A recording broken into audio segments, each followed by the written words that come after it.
Alice and Barry, my wife and my best friend, are easily the two most important people in my life, and they've never really gotten along with each other.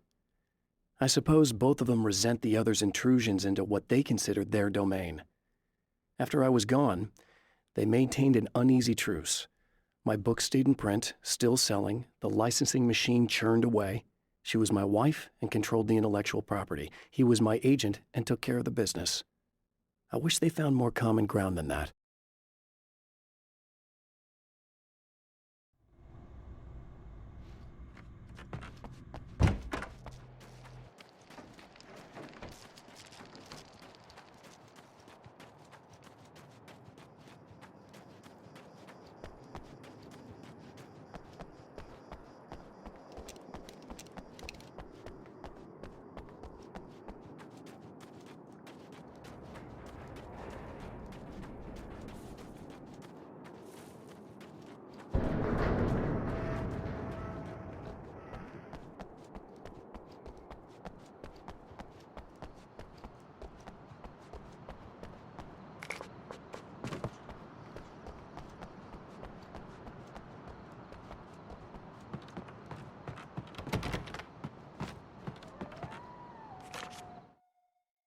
With all the herbs, crystals, and the rest of her New Age paraphernalia, Emma Sloan had been called a hippie and a freak and worse.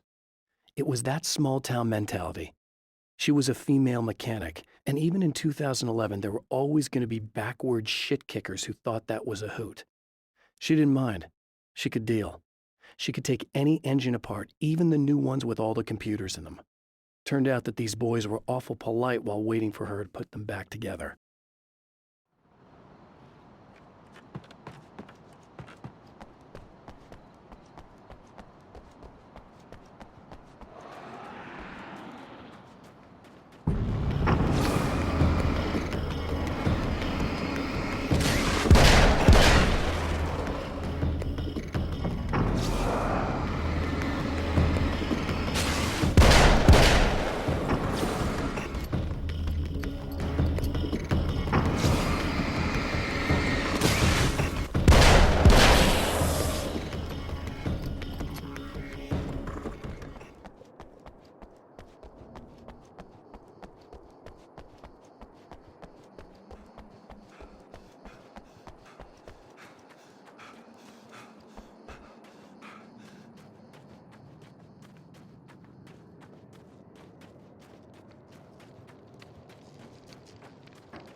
The memory of her own fate haunts Emma Sloan and fills her with dread.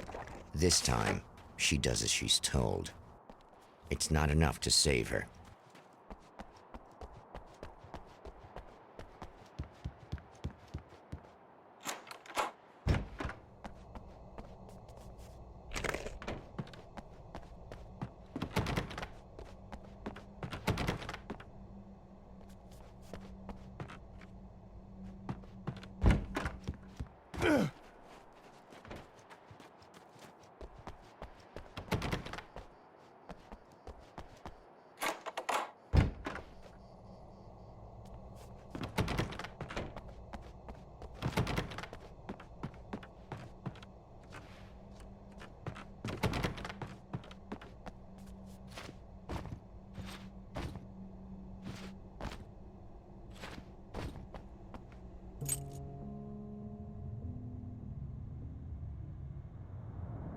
It's said that nobody knows what the future might bring, but for this man, it's no longer entirely true.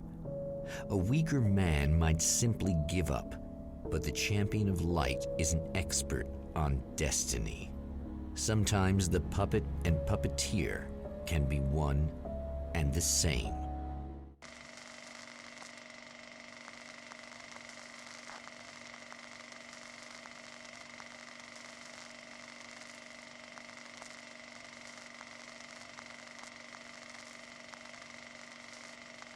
Mount Redtooth its top littered with man-made eyes that stare into the endless depths of space. Tonight, the champion of light will depend on them to pick out a message from the ether.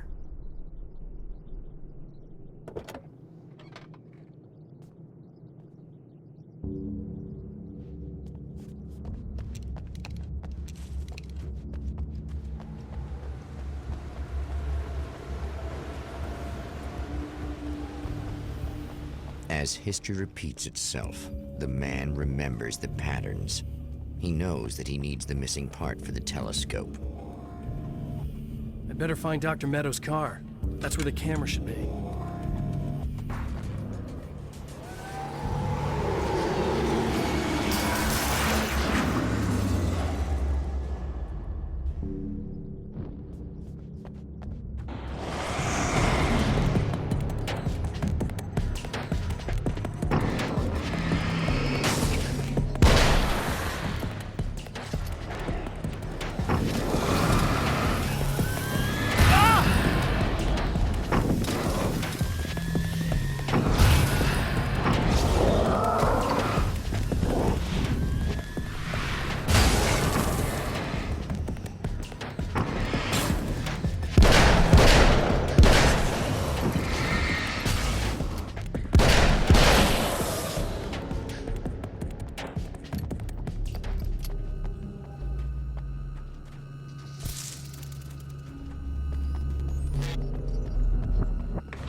Oh, praise be. You guys are coming through for me.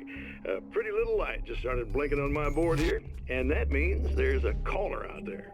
You know, when the hours stretch into eternity like this, when it feels like I'm stuck in a rut and just reliving the same endless night over and over again, I feel genuinely touched by someone actually reaching out to me, breaking the monotony. I just want you to know that it really matters to me. Caller, you're on the air. You suck, Eddie! Did you know that this is my dream job? True fact.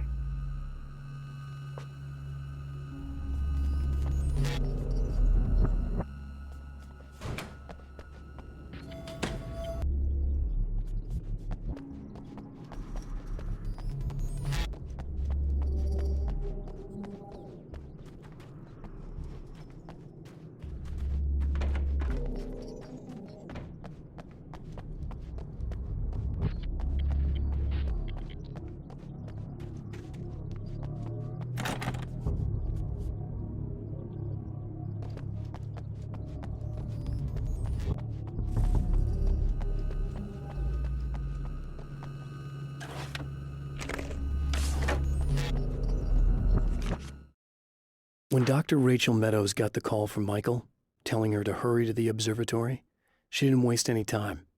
It had been a nice party. She'd had a good time, but her social life would always play second fiddle to the mysteries of space. Michael never showed up, of course. He pulled over at the wrong rest stop.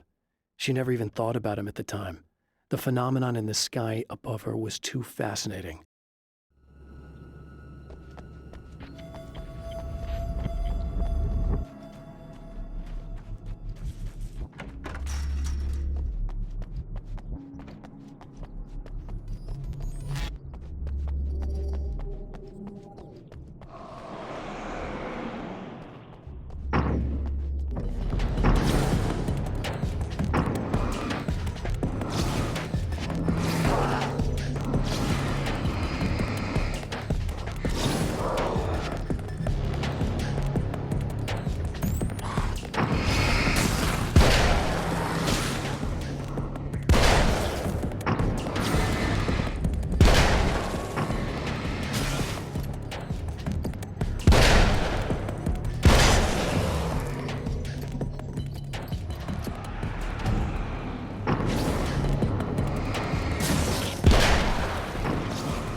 After my disappearance, they thought I was dead.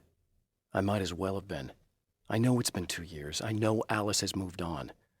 I've tried to find a way back to her, back to my life, but escaping the dark place is almost impossible.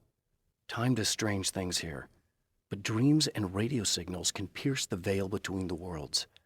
I catch glimpses and echoes of the world. Sometimes I send messages out. I can only pray that they hear them.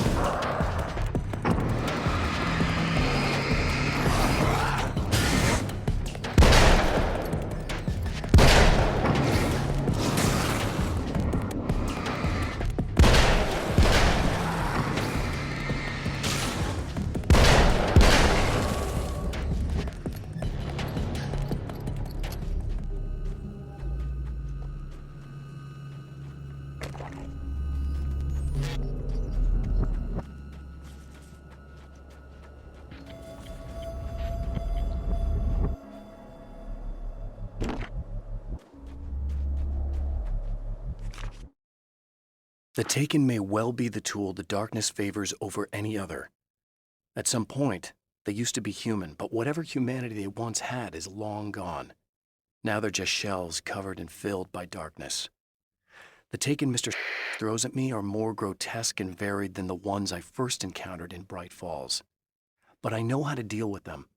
I'd be lying if I said they don't frighten me. But I've survived worse. I can't let them stop me.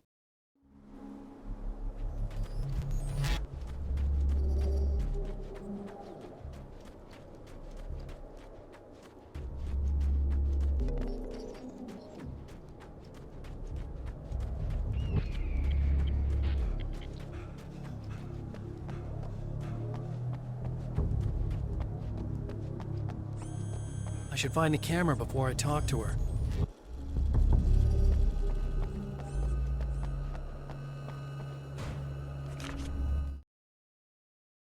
Stories come naturally to us.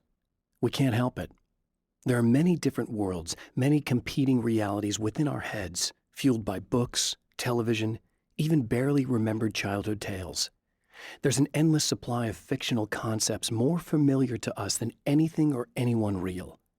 We have a far greater connection to the fictional characters we know and love than the random people we pass on the street.